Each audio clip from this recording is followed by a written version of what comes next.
ভোরের আলো যখন প্রথম উগান্ডার বিস্তীর্ণ হ্রদের জলে স্পর্শ করে, তখন নীরব ঢেউয়ের মৃদু আন্দোলন যেন প্রকৃতির নিঃশব্দ সঙ্গীত। চারপাশ তখনও অর্ধ অন্ধকারে মোড়া, দূরের কোনো গ্রাম থেকে ভেসে আসে মোরগের ডাক। দিনের সূচনার প্রথম আহ্বান। হ্রদের ধারে একটি সাধারণ কুঁড়ে ঘরের সামনে বসে আছেন এক এক অসাধারণ মানুষ। চোখ বন্ধ, শ্বাস নিচ্ছেন, শ্বাস ছাড়ছেন, যেন সমগ্র বিশ্বকে নিজের অন্তরে ধারণ করছেন। এই মানুষটির নাম ভান্তে বুদ্ধরক্ষিতা। আজকের উগান্ডায় তিনি শান্তির প্রতীক হিসেবে পরিচিত, কিন্তু তার যাত্রা শুরু হয়েছিল সম্পূর্ণ ভিন্ন এক প্রেক্ষাপটে, অশান্তির গভীর অন্ধকার থেকে। Richard Steven. উগান্ডার গ্রামাঞ্চলে যে ছেলেটি জন্মেছিল, তার ছিল এক ধরনের অদ্ভুত নীরবতা। রোদে খেলা, বৃষ্টিতে ছুটোছুটি, এসব তার ভালো লাগত ঠিকই, কিন্তু সে অন্যদের মতো হইচই করত না। সন্ধ্যায় যখন সবাই বাড়ি ফিরত, সে প্রায়ই হ্রদের কাছে গিয়ে বসে থাকত। তার মা অনেকবার বলতেন, রিচার্ডের চোখে একটা আলো আছে, আবার একটা অন্ধকারও আছে।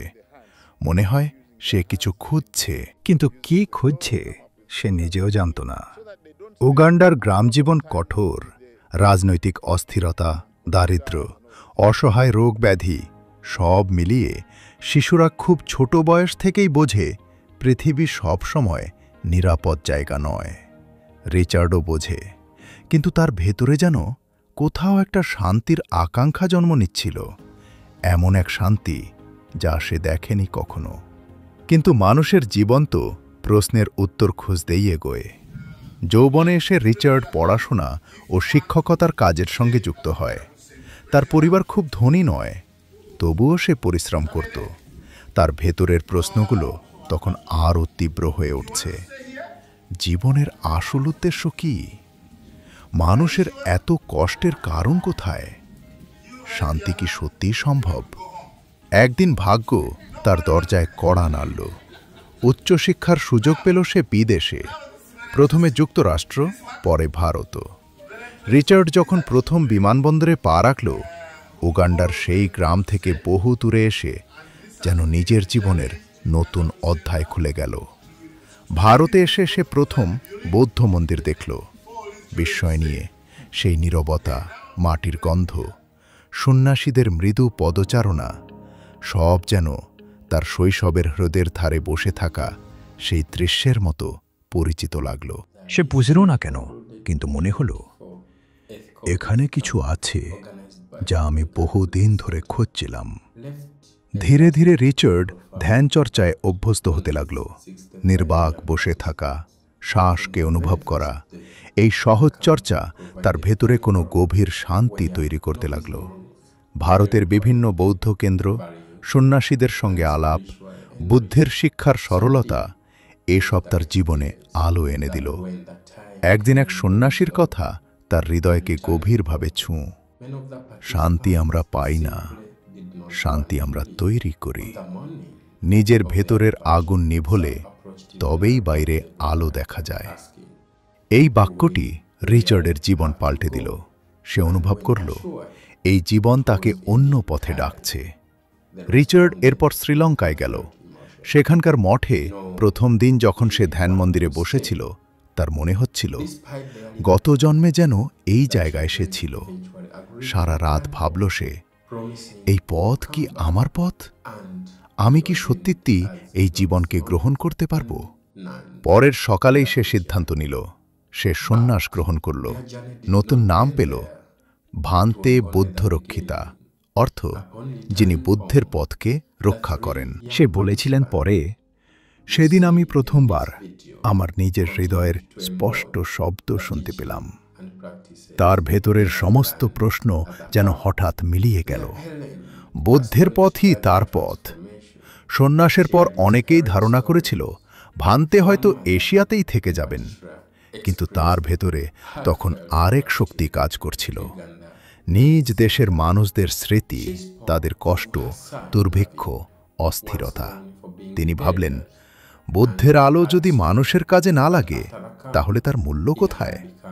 আমার দেশেই তো দুঃখ সবচেয়ে বেশি। সেই ডাক তাকে ফিরতে বাধ্য করল। তিনি ফিরে গেলেন উগান্ডায়, একটি দেশে যেখানে কেউ বৌদ্ধ ধর্ম কি তা পর্যন্ত জানত না। কিন্তু পরিবর্তন শুরু করতে হলে সাহসের বেশি প্রয়োজন হয় না, প্রয়োজন হয় নিষ্ঠা।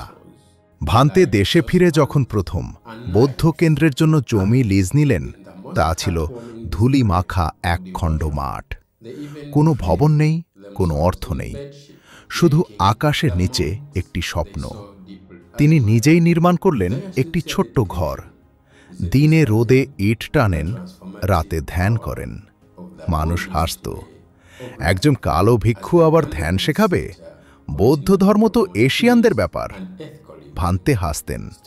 তিনি জানতেন শান্তির কোনো জাতি নেই। ধীরে ধীরে কিছু লোক তার কাছে আসতে লাগল, কেউ কৌতূহল নিয়ে, কেউ অসহায়তার চাপে। তিনি তাদের শিখালেন শ্বাসের ধ্যান। দিন দিন প্রার্থনা শোনা যেতে লাগল ছোট ঘরে। এভাবেই শুরু হল উগান্ডার বৌদ্ধ ধর্মের প্রথম অধ্যায়। গ্রামের শিশুদের তিনি ভালোবাসতেন সবচেয়ে বেশি। প্রতিদিন বিকেলে তারা আসে, হাসি নিয়ে, দুষ্টুমি নিয়ে। তিনি তাদের বলেন, চোখ বন্ধ করো, শ্বাস নাও। এখন তোমার মন হল আকাশ।